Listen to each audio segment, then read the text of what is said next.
नमस्कार, आपके साथ मैं हूं आशीष चौबे और आप देख रहे हैं यंग इंडिया। 2019 का लोकसभा चुनाव बड़ा खास होने वाला है। लोकसभा चुनाव का बिगुल बज चुका है। सियासी पार्टियों के नेता सत्ता हासिल करने के लिए हर तरीके के दांव पेच भी लगा रहे हैं, तो राजनीति की बिसात पर दल बदल का खेल भी जारी है। रैली और आमसभा के जरिए सत्ता पक्ष और विपक्ष के दलों के जो नेता हैं वो एक दूसरे पर हमला भी बोल रहे हैं। लेकिन इस चुनावी महाकुंभ में इस वक्त राफेल, राम मंदिर, एयर स्ट्राइक जैसे तमाम मुद्दे और भी कुछ मुद्दे गरमाए हुए हैं। लेकिन युवा जो है देश का, वो आखिर क्या चाहता है? नौजवानों के लिए कौन सा मुद्दा अहम है? सवाल उठता है कि आखिर क्या दुनिया भर में ग्लोबल पावर के रूप में उभरता भारत अपने युवाओं के सपनों को पूरा करने में काबिल बन पाया है? और इन तमाम सवालों को लेकर युवाओं की सियासी नब्ज टटोलने यंग इंडिया की टीम सिरोही में सीआईटी कॉलेज कैंपस में जा पहुंची युवाओं के बीच। इस प्रोग्राम के जरिए हमारा मकसद है युवाओं की आवाज को धार देना, और यहां के नौजवानों ने बेबाक अंदाज में अपनी तमाम राय रखी है।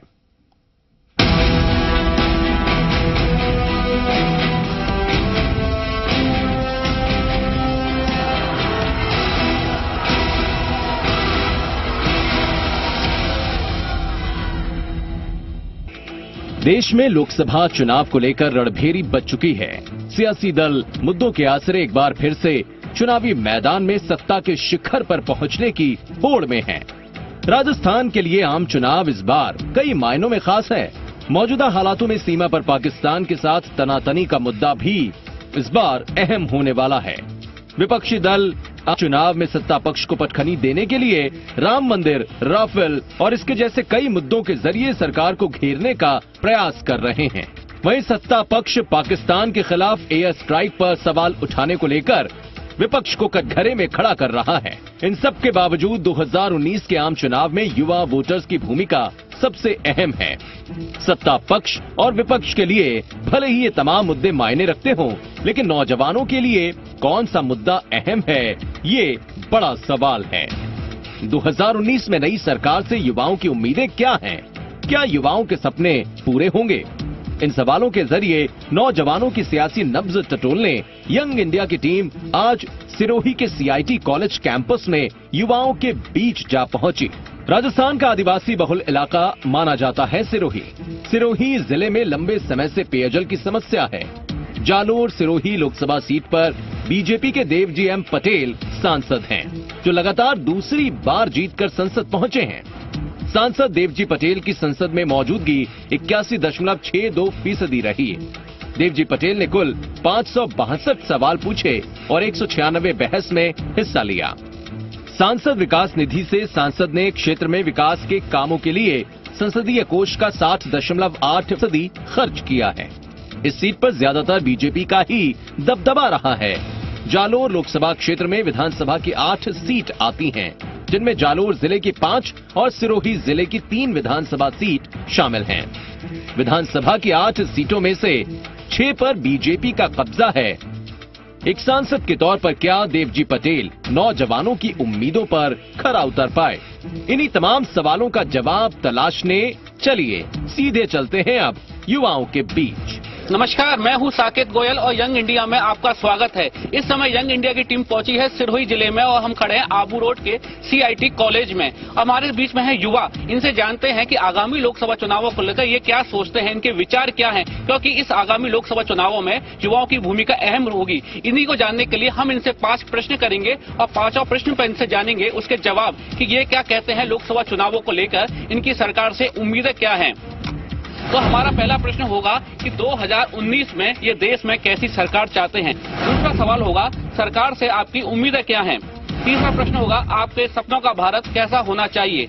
चौथा प्रश्न होगा अगर आप एक दिन के प्रधानमंत्री बनते तो क्या करते।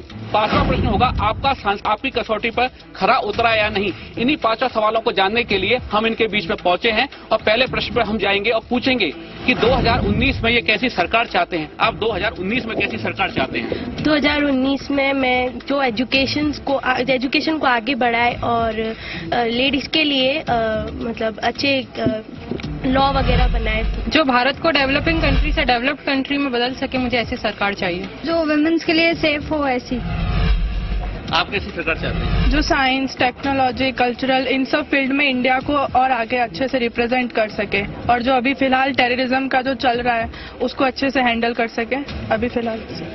आप बताइए, आप कैसी सरकार चाहते हैं? मैं तो ऐसी सरकार चाहता हूँ जो एजुकेशन पे पूरा एक बार रिसर्च करे कि जो सब्जेक्ट होने चाहिए कि नहीं होने चाहिए, उस पर पूरा रिसर्च किया जाए कि बीटेक के अंदर कुछ सब्जेक्ट होते हैं जो पढ़ाने चाहिए कि नहीं पढ़ाने चाहिए, कुछ सब्जेक्ट होते हैं जो बिना फालतू पढ़ाए जा रहे हैं जिसका कोई मतलब भी नहीं है। केतली से लेके स्टेज तक का सफर हम फिर से मोदी सरकार ही चाहते हैं। हम चाहते हैं ऐसी सरकार हमारे देश में बने जो देश के युवाओं को, जो स्टूडेंट है, उन सबको आज़ादी दे सके।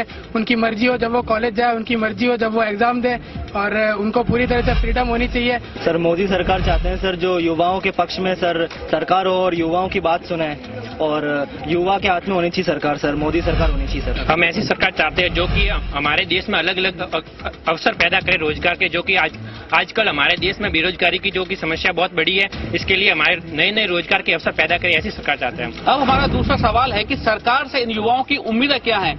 सरकार से किस तरह की उम्मीदें ये युवा करते हैं? आपकी उम्मीदें क्या हैं? सर हमारी ये उम्मीद है कि सबको सर युवाओं को रोजगार मिले, और ये जो सर आरक्षण चल रहा है इसको सर ज़्यादा खत्म किया जाए ताकि लोगों के बीच में मतभेद ना हो। और चाहता हूँ मैं ये कि आरक्षण उन्हीं को दिया जाए जिनको बहुत ज़्यादा जरूरत है। सर हमारी उम्मीद ये है कि सर जितना हो सके एजुकेशन फील्ड, रिसर्च फील्ड है उसको बढ़ावा मिले। और सर एक मुद्दा और है सर, जो कश्मीरी मुद्दा है जल्द से जल्द मुद्दा खत्म हो सर, बस हमारी ये उम्मीद है सर। तो आरक्षण को खत्म किया जाए, हमारी जो है युवा सेना उनको पूरा रोजगार मिले।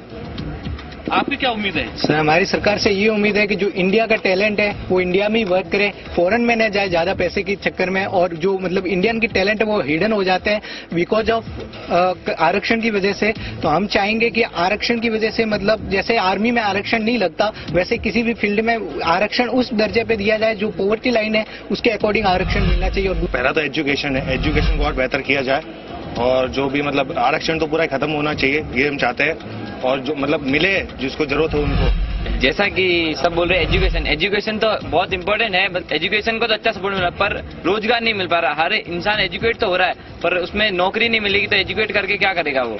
तो नौकरी के ऊपर ज्यादा से ज्यादा ध्यान देना चाहिए। अब हमारा तीसरा प्रश्न है कि आपके सपनों का भारत कैसा होना चाहिए? युवाओं के सपनों का भारत कैसा होना चाहिए? सपनों का भारत जैसे बहुत सारी फैसिलिटीज प्रोवाइड हो जाए, और जो भी अपने शॉर्ट जो लोग नहीं कर पा रहे हैं, आगे बढ़ना चाहते हैं उनको आगे बढ़ाया जाए। और जैसे जो गरीब है उसको काफी फैसिलिटीज प्रोवाइड की जाए, उनकी आगे बढ़ने की, जैसे पढ़ना चाहते हैं तो आगे पढ़े, और आगे कोई नौकरी करना चाहता है करे, और आगे जो भी इम्प्लीमेंट कर सकते हैं वो हो। सपनों का भारत से बेसिकली मतलब ये होता है कि जो लोग हैं, जो कंट्री के सिटीजन्स हैं, वो सब खुश रहने चाहिए। मेन चीज तो ये होती है कि लोग वहाँ के खुश हों अपनी सरकार से, क्योंकि हम लोग डेमोक्रेटिक कंट्री में रहते हैं तो सरकार ही हमारे पर करती है। वी आर यूथ, और हम ही हैं जो बिल्डअप है नेशन के, तो हमारे लिए उनको मेन फोकस है कि अब आने वाली जनरेशन है उनके लिए एम्प्लॉयमेंट की जो प्रॉब्लम है इसको सॉल्व कर। मेरे हिसाब से जो इंडिया होना चाहिए वो एक डेवलप कंट्री होनी चाहिए। टेक्नोलॉजी से रिलेटेड आजकल जो ग्लोबलाइजेशन है वो इतना बढ़ चुका है कि टेक्नोलॉजी इतनी बढ़ चुकी है, तो कोई भी जो है वो बेरोजगार नहीं रहना चाहिए।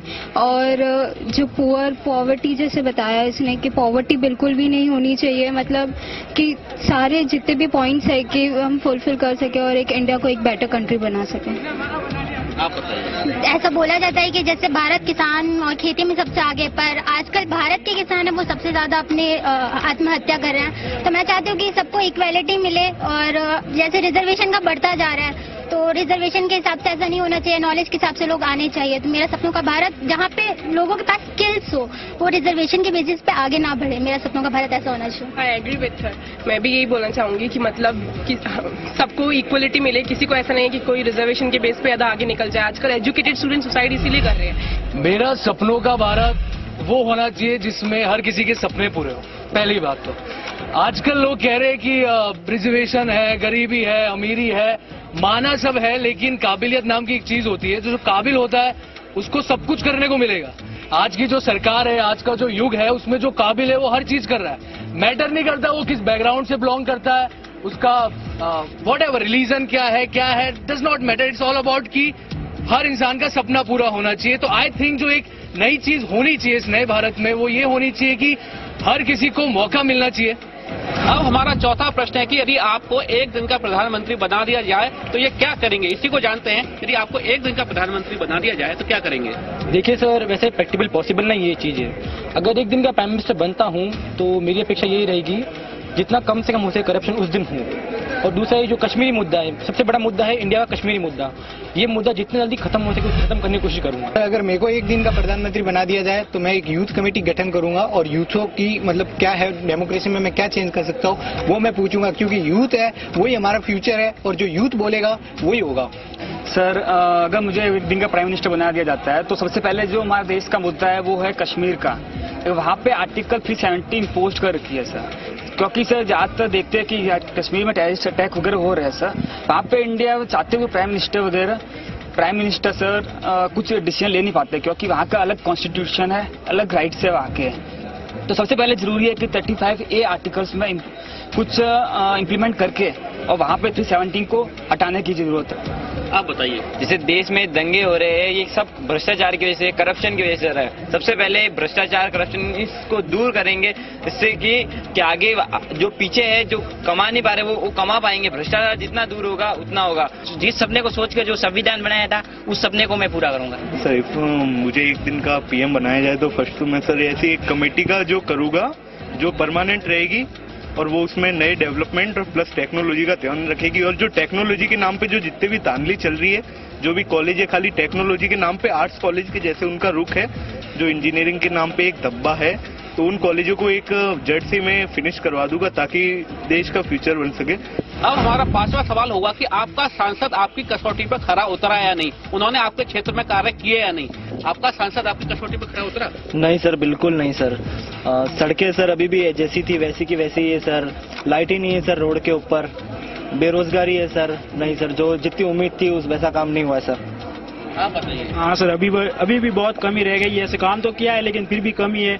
जैसे नेटवर्क नहीं लगे है, पहाड़ी इलाकों में ऐसे ही पड़े नेटवर्क नहीं आते, तो वहाँ से कोई भी ऐसी समस्या आ जाए या फिर कोई बीमार हो जाए फिर वापस लाना और हॉस्पिटल में ले जाने के लिए सड़कें नहीं बनी तो दिक्कत आती है वहाँ से लाने के लिए। सर मेरे हिसाब से देवजी पटेल वैसे अच्छे सांसद है वैसे, क्योंकि वो आम लोगों की बातों को आगे तक पहुंचाते हैं और वैसे किसानों के बारे में भी इन्होंने बहुत डेवलपमेंट किया है। मेरे हिसाब से देवजी भाई एक ऐसे युवा है जो लोगों की एक छोटी छोटी बातों को भी आगे तक पहुंचा देते हैं। आप बताइए। हमारे हिसाब से तो सांसद ने बहुत ही अच्छा काम किया है। जो रोड पर गड्ढे थे उन गड्ढों की जगह डामर भरवाया है और सुबह सुबह टंकी में पानी भी साफ आने लगा। मेरे ख्याल से सांसद ने अच्छा काम किया है। प्रधानमंत्री ग्रामीण सड़क योजना के हिसाब से उन्होंने सड़कें बनाई हैं। मैंने आबू रोड में खुद देखा है, बाथरूम्स बनवाए हैं लोगों के लिए, LED TV लगाई है जिसके अंदर बहुत सारी न्यूज़ देखने को मिलती है। मेरे हिसाब से काम हुआ है। मेरे हिसाब से भी हर क्षेत्र में प्रगति हुई है, चाहे वो बिजली हो, पानी हो या फिर रोड की समस्या हो, और एजुकेशन सिस्टम में भी बहुत अच्छा काम किया। आपके सांसद आपकी कसौटी पे खरे उतरे? जी हाँ, बिल्कुल हमारे सांसद हमारे कसौटी पे खरे उतरे हैं। देवजी भाई एम पटेल बहुत ही अच्छे सांसद है। वो हम आम लोगों से मिलकर जब भी यहाँ आते हैं हम लोगों के बीच में हमारी समस्याएं सुनते हैं और बहुत ही अच्छे से हमारे देश को प्रतिनिधित्व करते हैं पार्लियामेंट। तो इन युवाओं ने बताया कि किन्हीं बातों पर इनके सांसद खड़े उतरे हैं और किन्हीं बातों पर नहीं।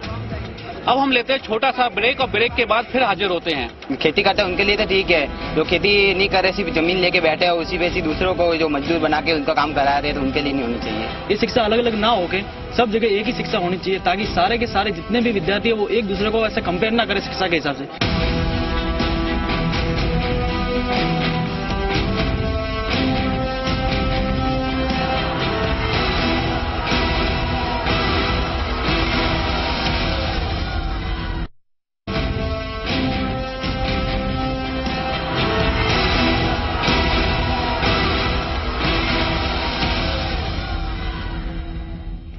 ब्रेक के बाद फिर आपका एक बार स्वागत है। अब हम 5 मुद्दे हैं, 5 मुद्दों पर बहस करेंगे कि उस पर युवाओं की सोच क्या है। तो हम 5 मुद्दों को लेकर युवाओं के बीच में जाएंगे। पहला मुद्दा होगा कि किसी भी तरह की कर्ज माफी कितनी जायज है, पहला सवाल होगा। दूसरा मुद्दा होगा आरक्षण के बारे में आप क्या सोचते हैं। तीसरा मुद्दा होगा देश की शिक्षा व्यवस्था में क्या बदलाव की जरूरत है। चौथा होगा मुद्दा इस बार कौन सा मुद्दा ज्यादा प्रभावी रहेगा। और 5वां है हर 5 साल में सरकार बदलने की परिपाटी को आप कैसा मानते हैं। तो ये 5 मुद्दे हैं, इन्हीं पे हम बहस करेंगे। तो पहला मुद्दा है कि किसी भी तरह की कर्ज माफी कितनी जायज है। कर्ज है मतलब एक तरह से गलत पॉइंट है, क्योंकि जैसे किसान से अगर कर्ज लिया जाता है तो एक वही गलत पॉइंट होगा, क्योंकि वो कमाता है अपनी मेहनत से और वही अगर वो डोनेट कर देता है तो उसके पास क्या बचेगा। तो इसलिए मेरा विचार है कि कर्ज को माफ कर देना चाहिए ताकि जो किसान है जो कमाता है वो बचा सके और अपने आगे काम यूज कर सके, जो भी अपने आगे काम के लिए यूज करना चाहता है तो वो यूज कर सके। आप बताइए। मेरे हिसाब से कर्ज माफी करना बहुत जरूरी है। किसान आज मुद्दा सबसे बड़ा मुद्दा है तो किसान का, ठीक है। किसान क्या होता है कि आज जो कर्ज उसके ऊपर है वो यदि वो नहीं चुका पाता है तो वो कर्ज बढ़ता जाता है। तो मेरे हिसाब से कर्ज माफ करना बहुत जरूरी है किसान का, ठीक है। सर बात यह है कि जैसे अभी सरकार कहती है कि हमने ये कर्ज माफ कर दिए वो कर दिए, उसमें यह है कि जैसे कई सारे किसान हैं उनको कर्ज माफी के नाम पे 2 रुपए और 4 रुपए तो खाते में आ जाते हैं। तो बात यह है सर कि वैसे किसानों के लिए कर्ज माफ होना जरूरी है। उनके पास बचता ही क्या, कई बार मौसम की मार से किसी और कारणों से कई बार उनका मतलब सब नष्ट हो जाता, वैसा हो जाता है। तो किसानों को जो कर्ज है सरकार को माफ करना चाहिए, जिससे कि जो किसान है वो उठ सके, ऊपर आ सके। आप बताइए। ये सही है, कर्ज माफ होना चाहिए, पर किसानों का होना चाहिए। किसान जो हर को उगा के दे रहे उनको कुछ मिलता नहीं है, उनके लिए तो होना चाहिए कर्ज माफ। बस उन दूसरे लोगों के लिए नहीं होना चाहिए जिनके लिए और भी सरकार कभी कभी हो ही जाता है। जैसे कोई पैसा लेके भाग गया, वो उसका क्या करेंगे। इसलिए कर्ज माफी अच्छी है। कर्ज माफी तो होनी चाहिए, क्योंकि कोई लोग होते हैं जो किसानी तो खेती करते रहते हैं, लेकिन कोई लोग होते हैं जो उनका सिर्फ खेत होता है लेकिन वो खेती करते नहीं। तो इस प्रकार से जो खेती करते हैं उनके लिए तो ठीक है, जो खेती नहीं कर रहे सिर्फ जमीन लेके बैठे हैं उसी पे दूसरों को जो मजदूर बना के उनका काम करा रहे हैं, तो उनके लिए नहीं होनी चाहिए। अब हमारा दूसरा मुद्दा है कि आरक्षण कितना सही है, आरक्षण होना चाहिए या नहीं। तो इसी के बारे में जानते हैं युवाओं से, आरक्षण कितना जायज है। मेरे हिसाब से आरक्षण बिल्कुल होना नहीं चाहिए, क्योंकि आज की बात करें तो हर कोई युवा वैसे मतलब कि हर कास्ट की बात करें तो लगभग सब एक ऊपर लेवल में आ गए, ठीक है। और आरक्षण की बात करें तो एक जनरल कैटेगरी की बात करूं तो उनको नौकरी नहीं मिल पाती, एम्प्लॉयमेंट की कमी रह जाती है, ठीक है। और जैसे ST SC वालों तो उनको नॉलेज नहीं होने के बाद भी उनकी नौकरी मिल जाती है, ठीक है। तो उसके बारे में आगे बात करें तो शिक्षा में भी बढ़ोतरी नहीं हो पा रही, क्योंकि ऐसे टीचर है जिनको मतलब कि बिल्कुल कुछ आता नहीं है, वो भी पढ़ाने जाते हैं। तो उसके हिसाब से बात करें तो आरक्षण में आरक्षण नहीं मिलना चाहिए इतना जितना मिल रहा है आज। आरक्षण मेरे हिसाब से नहीं होना चाहिए, क्योंकि जैसे बहुत सारा होता है जिन लोगों को जैसे कुछ आता नहीं है वो भी बहुत आगे बढ़ जाते हैं, और जो जिनको आता है जिनको मतलब टैलेंटेड है वो पीछे हट जाते हैं। तो मेरे हिसाब से आरक्षण नहीं होना चाहिए। मेरे हिसाब से आरक्षण अगर जरूरी है तो वो BPL से जो मतलब बिलो प्रायोरिटी लाइन है उनके नीचे है, क्योंकि आरक्षण की वजह से हम जैसे कई सामान्य वर्ग के लोग कई क्षेत्र में पीछे रह जाते हैं अपनी योग्यता होने के बावजूद। तो इस वजह से हमको कई देखने पड़ते हैं ऐसे कि नहीं हम ये कर सकते बट वो नहीं कर पाते। मेरे हिसाब से तो आरक्षण बिल्कुल ही नहीं होना चाहिए, क्योंकि आरक्षण के कारण मतलब जो जनरल लोग हैं जिनको आरक्षण नहीं मिलता है वो लोग बहुत परेशान होते हैं। जो लोग अच्छे एजुकेटेड है या जो अच्छे मार्क्स ऑब्टेन करते हैं उसके बावजूद भी उन लोगों को नौकरियां वगैरह नहीं मिलती है। तो इसलिए आरक्षण को बिल्कुल हटा देना चाहिए, सबको इक्वलिटी होनी चाहिए। आप बताइए आरक्षण कितना सही है।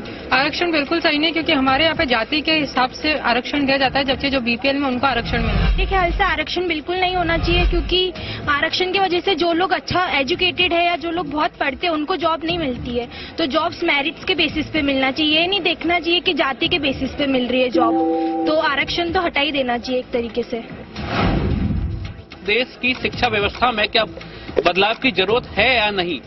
देश की शिक्षा व्यवस्था में बदलाव की जरूरत है। जी बिल्कुल है। देश के जो शिक्षा का जो स्तर है वो धीरे धीरे नीचे होता जा रहा है। जैसे कि सरकारी स्कूलों में जो आप देख रहे हैं, ठीक है, वहाँ पे जो टीचर्स होते हैं वो स्टूडेंट्स को पढ़ाते नहीं है, ठीक है, क्योंकि मोस्ट ऑफ जो पेरेंट्स है वो अपने बच्चों को प्राइवेट स्कूल्स में भेज रहे हैं, और जो फ्री स्कूलिंग है वो वहाँ पे पैसों में मिल रही है। जहाँ तक हमारे सरकार ने किया हुआ है कि जो शिक्षा होती है वो सबको फ्री मिले, लेकिन लोग वहाँ पे अपने बच्चों को सरकारी स्कूल में ना भेज के प्राइवेट स्कूल में भेज रहे हैं। क्यों? क्योंकि जो सरकारी स्कूल का जो स्तर है वो धीरे धीरे गिर चुका है। आप बताइए। हाँ सर, बिल्कुल बदलाव की जरूरत है, क्योंकि आजकल के बड़े बड़े नेता के जो बच्चे होते हैं उसको 5 स्टार होटल की जैसी फैसिलिटी दी जाती है प्राइवेट स्कूल में, और गरीब का बच्चा उस टूटे फूटे पत्रों के नीचे बढ़ता है। फिर बोलते हैं कि वो आरक्षण हटाओ, वो हटाओ, वो हटाओ। अगर उस बच्चे को उसी जगह पर अगर बैठा दिया जाए, और वही अगर ऐसा किया जाए जो नेता के बच्चे हैं उसको भी गवर्नमेंट स्कूल में बैठाना चाहिए, जो गवर्नमेंट ऑफिसर है उसको भी अगर प्राइवेट स्कूल में बैठा जाए तो या तो उसकी उस पोस्ट से निरस्त कर दिया जाए, या फिर जो अगर गवर्नमेंट में सर्वेंट जिसका है उस बच्चे को प्राइवेट में नहीं पढ़ाना चाहिए। बात है शिक्षा के स्तर की, तो देश के हर राज्य में सब जगह शिक्षा अलग अलग है। ये शिक्षा अलग अलग ना होके सब जगह एक ही शिक्षा होनी चाहिए, ताकि सारे के सारे जितने भी विद्यार्थी है वो एक दूसरे को ऐसे कंपेयर ना करें शिक्षा के हिसाब से, उन सबको एक जैसा ही शिक्षा का स्तर मिलना चाहिए। देश की शिक्षा व्यवस्था में बदलाव की जरूरत है, आप क्या कहेंगे।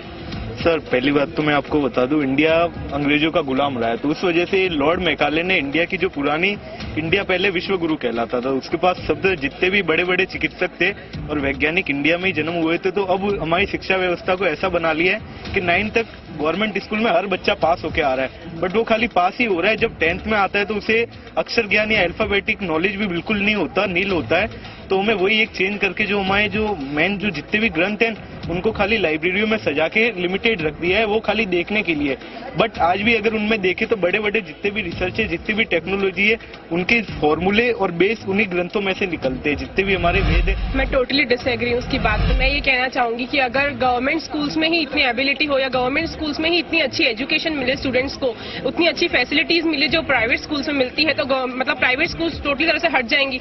जब कोई बच्चों को अपने प्राइवेट स्कूल में पढ़ाना पसंद ही नहीं करेगा क्योंकि गवर्नमेंट में ही कम रेट्स में और बहुत अच्छी फैसिलिटीज मिलेगी, तो प्राइवेट स्कूल हट जाएंगी। दूसरी बात कि अगर हम कॉलेजेस का सिनेरियो देखने जाएंगे तो हमारे कॉलेजेस में टोटली हम लोग खाली थ्योरी पढ़ते हैं। अगर हम लोग इसका थोड़ा बहुत भी, अगर हमको मतलब कंपनीज में भेजना चाहिए, प्रैक्टिकल नॉलेज भी स्टूडेंट को देनी चाहिए थ्योरी के हिसाब से। चौथा सवाल है कि इस बार लोकसभा चुनावों को लेकर कौन सा मुद्दा ज्यादा प्रभावी रहेगा, इसी को जानने के लिए इनसे पूछते हैं। इस बार लोकसभा चुनावों में कौन सा मुद्दा ज्यादा प्रभावी रहेगा? सर इस बार लोकसभा चुनावों में पॉजिटिव मुद्दा तो गवर्नमेंट के लिए ये रहेगा कि एक सवर्ण आरक्षण जो मिला है सवर्ण वर्ग को, तो वो एक पॉजिटिव रूप में आएगा बात। और प्लस ये जो भी surgical strike plus air strike जो हुई है इन 5 सालों के बीच में, तो ये इस गवर्नमेंट का एक बहुत ही बड़ा प्लस पॉइंट है। जो भी आतंकवाद पर जो एक्शन लिए जा रहे हैं, जो आतंकवाद पनप रहा है उस पे, वो जो आरक्षण जैसे कि सवर्ण जाति को 10% दिया, जो 10% दिया, उससे वो तो खुश है। लेकिन ऐसे भी जो नॉन स्टॉप जो अपोजिट वाले भी होते हैं, जिसको अपोज भी करने वाला वो भी हो जाएगा। अगर अपन राजस्थान की बात करें, राजस्थान में जो कर्ज माफी वाला मुद्दा है वो ज्यादा रहेगा। 3 मुद्दों के ऊपर बात ज्यादा हो रही है। एक तो आतंकवाद है, सेकंड है राम मंदिर, और तीसरी है जो भी योजना प्रधानमंत्री के द्वारा स्टार्ट की जा रही है, वो 3 मुद्दों के ऊपर ज्यादा बात हो रही है। आज आतंकवाद की बात करें तो ज्यादा इंडिया के अंदर ज्यादा आतंकवाद फैला रहा है, जो पाकिस्तान फैला रहा है, उसको ज्यादा से ज्यादा मतलब पूरी तरह खत्म किया जाए। और सेकंड बात करें तो जो राम मंदिर बनने वाला था इंडिया के अंदर, जो अभी तक राम मंदिर का कुछ अभी बात हो रही है, जो वापिस 8 हफ्तों का समय लिया गया है, ठीक है। जब तक राम मंदिर नहीं बनेगा वो भी एक बड़ा मुद्दा है। मैं सबसे पहले ये मुद्दा है कि सबसे पहले आतंकवाद को हटा देना चाहिए। मतलब कि जैसे पाकिस्तान जैसे हिंदुस्तान पर अटैक करता है वो नहीं होना चाहिए। मतलब जैसे दुश्मनी मेरे हिसाब से खत्म हो जानी चाहिए, क्योंकि यहाँ का इस कंट्री का उस कंट्री का है, तो इंसान ही आखिर इंसान को एक आपस में दोस्ती मिला के रखनी चाहिए, झगड़े वगड़े नहीं करने चाहिए। बहस के लिए हमारा 5वां सवाल है कि 5 साल में सरकार बदलने की परिपाटी कितनी ठीक है, इसी को जानते हैं युवाओं से। तो 5 साल में सरकार बदलने की परिपाटी है वो कितनी ठीक है? वो सही है। आई थिंक 5 years का टाइम स्पेन बहुत सही है, बिकॉज जो लोकसभा के इलेक्शंस होते हैं उनमें जो टाइम लगता है, इलेक्शन का जो टाइम पीरियड होता है वो काफी ज्यादा होता है, मतलब 4-5 महीने लग जाते हैं। 5 साल का टाइम स्पेन सही है। अगर कम होएगा तो जो भी उनके पॉलिसीज हैं वो इतनी अच्छी तरह इम्प्लीमेंट नहीं हो पाएंगी, और उससे ज्यादा भी नहीं होना चाहिए। 5 साल परफेक्ट है। आप बताइए। मेरे ख्याल से कि जैसे सरकार आती है, नई सरकार आती है, उसको जो पुरानी व्यवस्था है देश की उसको समझने में और उसको ठीक करने में आई थिंक 5 साल का समय लगता है। और उसके आगे भी उसको अगर प्रोसेस करना है, आगे प्रोग्रेस करना है, उस चीज को, योजनाओं को अच्छी तरह से लागू करना है, तो उसके लिए उसको नेक्स्ट टाइम भी आने की जरूरत होती है। अगर बदली जाएगी सरकार तो फिर वो व्यवस्था, वो टाइम पीछे आ जाएगा और उसको वापस वही से स्टार्ट करना पड़ेगा। आप बताइए। सर मेरे को लगता है ये 5 साल में जो सरकारें बदलने की सिस्टम है ये सही नहीं है, क्योंकि सर अगर आपको सरकार बदलनी है तो 5 साल के टाइम पीरियड में आपने उसको सरकार को एक बार मौका दे दिया, किसी ने आपको कुछ बहकावे की योजना रख दी कि ये योजना दे रहे हैं हम, वो दे रहे हैं, और आपने उसको 5 साल के लिए ला लिया। उसके बाद वो सरकार काम ही नहीं करेगी 5 साल, तो आप उस 5 साल के ड्यूरेशन में कुछ बस वेट करते रह जाओगे और कुछ नहीं। मेरे ख्याल से 5 साल का जो ड्यूरेशन है वो बहुत सही है, क्योंकि जैसे पब्लिक है, जैसे हम लोग हैं, तो हमको पता है कि हमारे लिए कौन सही है और कौन गलत है। तो उस 5 साल में ऑलमोस्ट सारे पब्लिक को पता पड़ जाता है कि कौन सी सरकार सही है और कौन सी सरकार नहीं है। तो मेरे ख्याल से ये बहुत बिल्कुल सही है 5 साल का जो ड्यूरेशन है। तो इन युवाओं ने बताया कि 5 साल में जो सरकार बदलने की परिपाटी है, किसी युवा ने बताया कि सही है और किसी ने बताया गलत है। तो ये था हमारा यंग इंडिया, और आगे का यंग इंडिया देखने के लिए देखते रहिए जी राजस्थान।